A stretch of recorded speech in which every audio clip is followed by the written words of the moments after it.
5:50 left to play in the third period. The New York Giants 2nd and 7 from their 43. Again, Johnson, 45, 50, 45, down to the 40 to the 38-yard line before Charlie Waters made the stop. Well, hello. Thank you so much for taking time out of your day to check out this video. And welcome to the Gridiron. And before I get started, I just want to say thank you so much, everyone out there who's been watching my videos. Thank you. If you can maybe give this video a thumbs up or possibly leave a comment below, maybe even share this video, it would mean so much to me. But at least anyway, just thank you so much for just taking time out of your day to check out this video. Thank you. Well, this is from Daniel Jeremiah. I'll leave a link in the description box.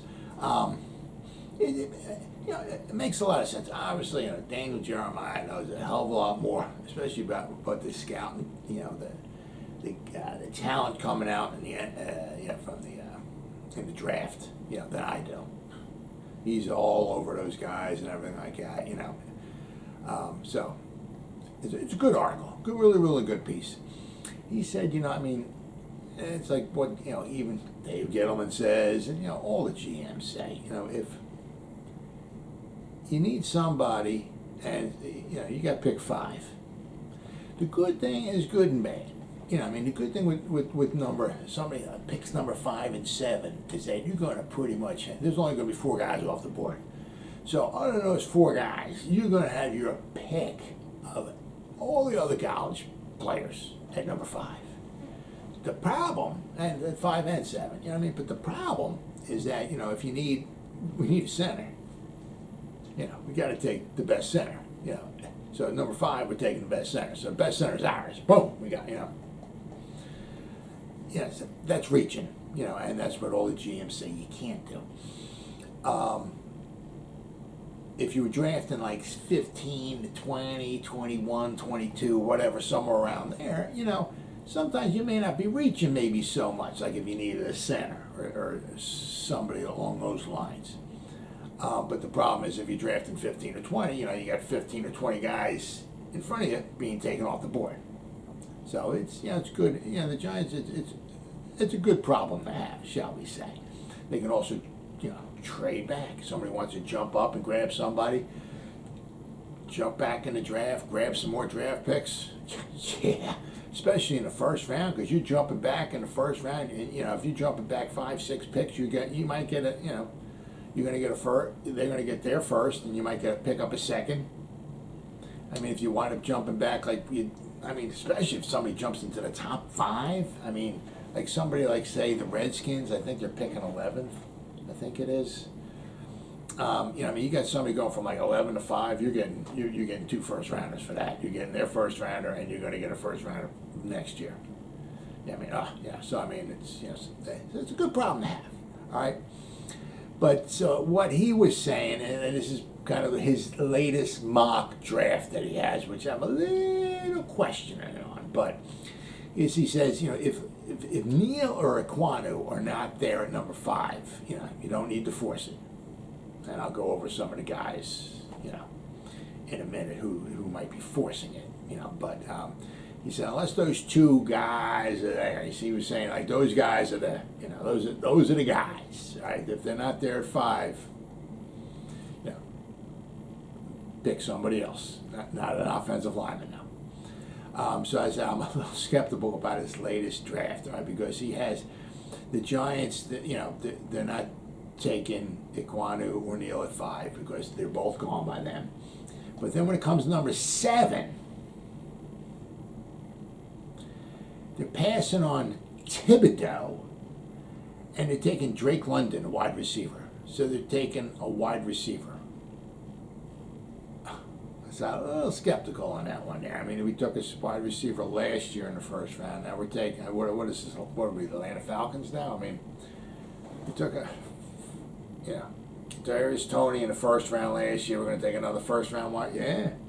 It's kind of like the Gettleman kind of thing, I guess, right? Don't worry about protecting them. Let's just get them more offensive weapons. I don't know.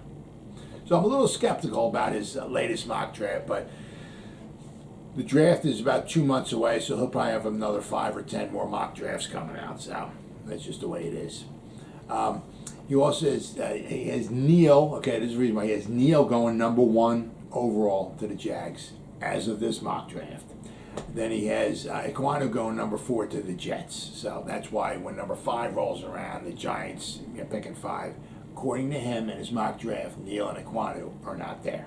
So that's why he said, number 5 and number 7 don't take an offensive line because there's nobody there that's got, the value of a pick 5 or pick 7 as far as somebody on the offensive line. Okay, and according to him, Thibodeau's not even worth the number 7 pick, so I don't know. So he's saying that, if Charles Cross is there at number 5 or number 7, he's saying if Tyrell Linderbaum, the best center in the draft, is there at number 5 or number 7. He even has Trevor Penning, the offensive tackle from Northern Iowa, right? He said, well, he has him going actually number 6 to the Panthers. So, the Panthers need a quarterback, but they're going to take, I don't know. So, they're going to take Trevor Penning from Northern Iowa with pick number 6. So he's got 3 tackles being taken in his first 6 picks, but the Giants aren't going to be taking one of them. So, I don't know. But, he's saying, especially if Cross or Linderbaum is there, no, that would be a reach. And, and they're decent-sized reaches, too, according to him. So, do not take either one. You don't need to take them in the first round. Fill your roster up with, some good quality players, possibly, according to him, one's a defensive player, number 5, and then according to the other one, pick number 7, according to him, is a wide receiver. So there's plenty of offensive line, he said, talent that's just not in the first round. It's a good quality draft. You got a couple of real good studs, and then you got a couple of other guys in the first round, but then second round, I'm seeing and I'm hearing on podcasts and everything, a second round, third, even the fourth round. You got, they said, the Giants got, a second round and they got 2 third rounders, so there's plenty of room there, plenty of time to get offensive linemen. Shane and the scouting department are just going to have to do their due diligence, that's all. So he said that, it's easy to say when you need an offensive line help, so as I was saying, when pick number 5 comes around, whoever the best offensive lineman is, that we're picking them. And when number 7 rolls around, whoever the best offensive lineman is, we're picking that guy. But that's something you can't do. I always wondered that. That was always kind of boggled my mind a little bit. Because you got your roster, and then you have free agency, and then you got the draft. So it's you go after free agency for needs. Okay. So you need offensive line, so you fill in with us, but then you draft basically the best players available, Well, let's say you got Saquon Barkley and you got Devontae Booker and you just drafted Gary Brightwell and whatever, say the best available player is a running back. You're gonna take a running back in the second. You're gonna Saquon Barkley, Devontae Booker, or Gary Brightwell, and you're gonna second round. You're gonna take a running back. That never made any sense to me. It would be you got your roster after the season, whoever's signed, right, or for the following season. Then you'd have the draft. You just take the best available players and then plug them in. So now you got the best available players and your roster. So you merge them. Now you look and see what you got. Okay, we just took these best 9 available players from the draft, put them on our roster. Okay, now we could use a guard, we can use this, we need these 3 guys. Now you go on to free agency and you just pluck the best guys out of there. Because you can get the best. If you need, say, a center, if you wanted to, you could get the best center. And it wouldn't be a reach. The only thing it would be a reach for would be money, But, if the best center in the free agency, if you want them bad enough, you can get them. And it really wouldn't be a reach. As I said, are you going to overpay them or not? You could get, if you need a wide receiver, you can get the best wide receiver in free agency. You just got to fork up for them. But so I was always a little, I don't know, a little confused about that, but it is what it is. But, so all GMs say that you can't reach, you can't reach. You cannot. I remember, well, it's not saying much positive, but I remember Gettleman saying that. You cannot reach. Very, very important. You can't reach. It was like the Giants in the 1996 draft. They took Cedric Jones, defensive end from Oklahoma, pick number 5 overall. He played 5 years, and he was out of football. I think he was pick number 5. He was a defensive end. He had 15 sacks, and his last football game in the NFL was the Super Bowl. We lost to the Ravens, and he 5 years played for the Giants, and he was out of football. I mean, that was reach. Giants need. I mean, that was like George Young's, I think, one of his last drafts. I mean, his drafts toward his end was they were getting worse and worse. He had a bunch of busts in the first round, and that was one of them. It was oddly his second round pick was Amani Toomer, which wound up being 7,000 times better than Cedric Jones was. But that was a reach. That was a huge reach. That was a horrible pick. Cedric Jones, 1996, pick number 5 overall in the draft. Absolutely horrible. Now, while at Buffalo, Daniel Jeremiah was saying, from 2017 to 2021, Brandon Beane, and Joe Shane, all right, never drafted an offensive lineman in the first round. All right, their highest picks for the offensive lineman, with Buffalo were Cody Ford, the second round, 2019. Deion Dawkins, second round, 2017. And then the guard they took was Wyatt Teller. All right, 2018, 5th round. So they never drafted anybody in the first round either. And, their offensive line is not the best in football, but it's certainly adequate enough. I mean, it doesn't hurt that you got Josh Allen as your quarterback. Let's make that clear, okay? But, so they have with Dable, and Josh Allen, right, and Stephon Diggs, they have very, very productive offense, okay? And then they never drafted really high with their offensive line, especially nobody in the first round. So if they they don't take an offensive lineman in the first round, it's going to be okay, all right? But we better pick up somebody in the second or third round, right? I said things seem to, over the years, seems things to have changed quite a bit. Because if you go back to what the Cowboys did, for a while there, they were best offensive line in football, and it wound up being, it's like, well, they're best offensive line. Yeah, well, of course they're the best offensive line. You just draft all first round picks, and you got the best offensive line in football. And basically, that's kind of like what it was. I mean, well, they had Connor Williams. He was in the second round, okay, but then they had Zach Martin, the first rounder. They had Tyron Smith, first rounder. Then they got Jonathan Cooper. He was a first rounder, all right, but he was from Arizona, but he was a first rounder. Okay. Then you had Senator Travis Fredericks. He was a first rounder. So you just look across almost the whole offensive line, right? And it's like first rounder, and second rounder. It's like, well, that's all you got to do is every year just take somebody in the first round, plug it on your offensive line. You'll have the best offensive line in football, and that's not so much the way it works anymore. I mean, especially if you wind up looking at the Patriots. It seems like every freaking year the Patriots seem to do very well, especially running the ball. I mean, what they had to do with Mac Daddy Jones this year, they could not have him stand back there, especially against really good teams, throw the ball 50, 60 times. Wasn't happening. They had to protect him.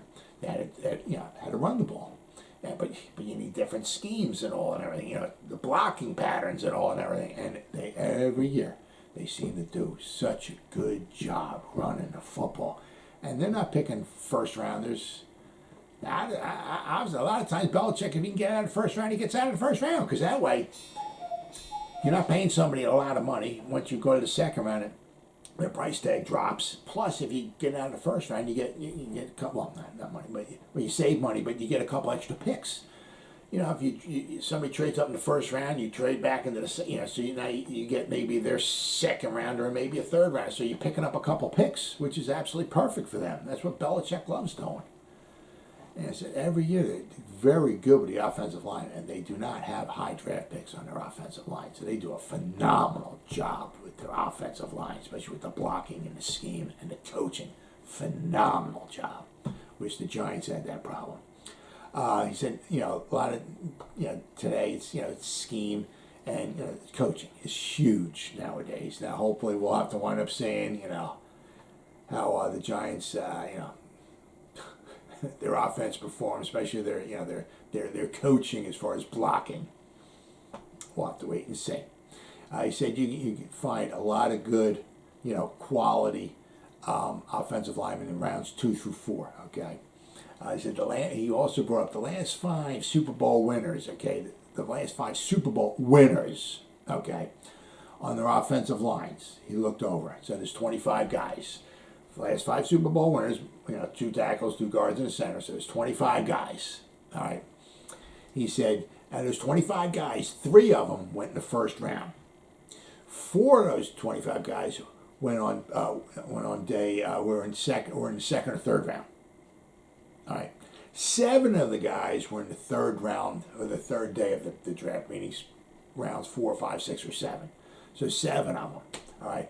1 of those 25 guys was an undrafted free agent, and 10 of them out of those 25 guys, right, were acquired through free agency or through trades. So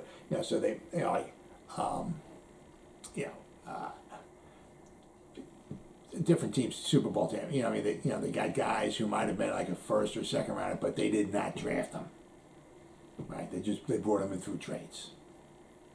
So it just goes to show you, out of the 25 guys in the Super Bowl, of the last 5 Super Bowl winning teams, only 3 of them were drafted by those teams in the first round. So you do not need to have first round, offensive linemen on your offensive line to win a Super Bowl. Okay, and I'm going to show you more of that in just a minute or so here. He said, son, there's some really good day 2 picks out there, meaning second round or third round. And let's not forget, the Giants got 5 of the top 81 picks. All right, so in day 2, second and third round, the Giants have 3 picks. All right, he said Bernard Raymond from Central Michigan, he's an offensive guard. He can go in the second or third round. Offensive tackle Max Mitchell from Louisiana. He's somebody who looks forward to. Tyler Smith, an offensive tackle from Tulsa. He said, Jeremiah said he loves this dude. He said he's mean, and he said he plays pissed off, which is nice. I'd like to see that. Match him up with Shane Lemieux and let him go. Offensive tackle Sean Ryan from UCLA.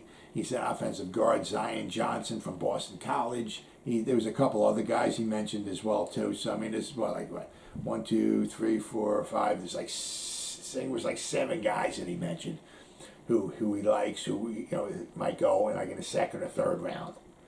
So there's going to be guys there. There's going to be opportunities there. And also, one thing Shane also mentioned too is that if you're getting toward the end of maybe you're entering into the third round or something or whatever, and then it's the second round, and maybe there's a guy ahead, you got a first round grade on him or something, you just jump up and you trade some picks or whatever, and you go get the guy. So Shane's not afraid of jumping up or going back. So it'll be very, very interesting to see what happens. Basically, it's going to be like in about 2 months from today. So that's cool. That's very, very exciting.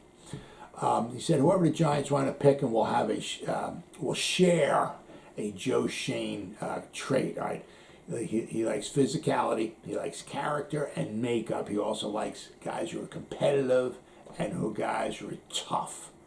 So that's one thing I'm kind of a little worried about with Matt Parrott as far as being tough, because that's what Rob Sale kind of said, that he didn't seem to have that meanness or nastiness or whatever to him. So going to be kind of interesting to see how Joe Shane sizes up Matt Parrott, because if you don't like him, we got 1 tackle pretty much. So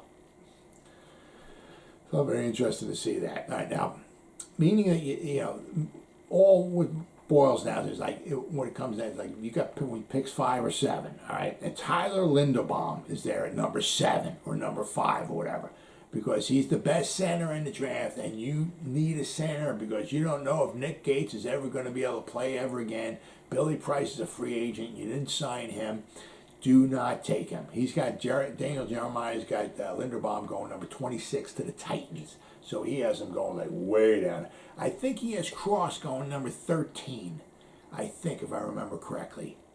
I'm not sure, but it wasn't in the top 10. So he's saying like if pick 5 or 7 rolls around, if Aquanu or Neal ain't there, and you got pick 5 or 7, do not take. According to him with his mock draft, don't reach. Let somebody else take Cross. Let somebody else take Linderbaum. Let somebody else take these other guys. Get somebody in the second round or the third round. There's plenty of opportunity there for you. And just one more thing, just to kind of go to show you along the lines of what he's talking about as being quite sure. I went over the 5 Super Bowl teams that the Giants had, their offensive line, that went to the Super Bowl. All right, so there's 25 of those guys, right? The 1986, but there's one thing pretty much that all of them got in common, all right? And I'm going to go over that. That'll be my final point, and I'm out of here, right? The 1986 team, all 5 guys played all 16 games. Okay? That's a hint. One of the guys was drafted in the 8th round. One guy was drafted in the 8th round. One guy was an undrafted free agent. Another guy was an undrafted free agent. Another guy was drafted in the 3rd round. Don't hear any first rounders there, do you? The 1990 team, between all 5 guys, they only missed 8 games all season long. Okay, here's clue number 2. Hint number 2. There was a first round, and there was another first rounder. Then they had an undrafted free agent. They had a 3rd rounder and a 6th rounder. Okay, but the best team that they had, right, as far as talent-wise, as far as what rounds they were drafted in, was the 2000 team. Okay, they only missed 4 games. That's hint number 3. The whole season long, all 5 guys only missed 4 games. Okay. One was in the 1st round, one was in the 1st round, one was in the 3rd, one was in the 4th, and one was in the 6th. That was the best as far as rounds that they got drafted in of all those 5. But they're also the only team that lost. They got annihilated by the Ravens, 34-7. All right.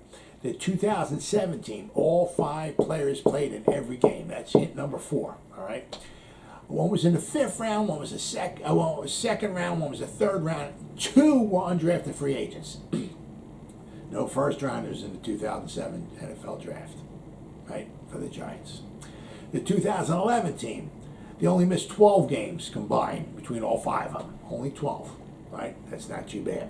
One was in the 2nd, one was in the 2nd, another was in the 2nd, one was in the 3rd, and one was in the 5th. So 3 seconds, a 3rd, and a 5th, and they won the Super Bowl. All right. Now, those guys, between those 5 Super Bowls, so the one thing, is that you don't need high draft choices to win a Super Bowl. But one thing that's very, very important, between all 5 of those Super Bowl teams that the Giants had, all those offensive lines together, they missed a grand total of 24 games between all 5 offensive lines combined, all 5 of those years, 24 games. Last season, I think Solder missed 1 game. Andrew Thomas missed 4 games. Nick Gates missed like 15 3/4 games. The first quarter of the 2nd game, I think he snapped his leg. Shane Lemieux played 1 quarter. He played 17 snaps, I think, all game. So basically, Shane Lemieux missed 16 games. Nick Gates missed 15 games. Andrew Thomas missed 4 games. Will Hernandez played all 17. Good for him, but he probably won't be a Giant anymore. And then Nate Solder missed 1. So that was our starting 5, right? So basically between them, they missed 36. Solder 1, 4 for Thomas, Nick Gates 15, Shane Lemieux 16. So they missed 36 games in 1 season between our starters. As I said, the other 5 Super Bowl teams, that the offensive linemen that the Giants sent to the Super Bowl, combined, they only missed 24. So you don't need high draft choices, but one thing you do need, you need the guys to play together. And they got to gel. They got to get used to each other. If they start missing games left and right, it's going to be very, very difficult for pretty much anybody to go to the Super Bowl. Just ask the Kansas City Chiefs from a couple years ago when they had the 2 offensive tackles running in there. The high-flying Kansas City Chiefs that in that Super Bowl were only able, because their offensive line was banged up, they were only able to score 3 field goals. Well, as always, guys, thank you so much for taking time any day to check out this video. You guys stay safe out there and go Giants. Woo!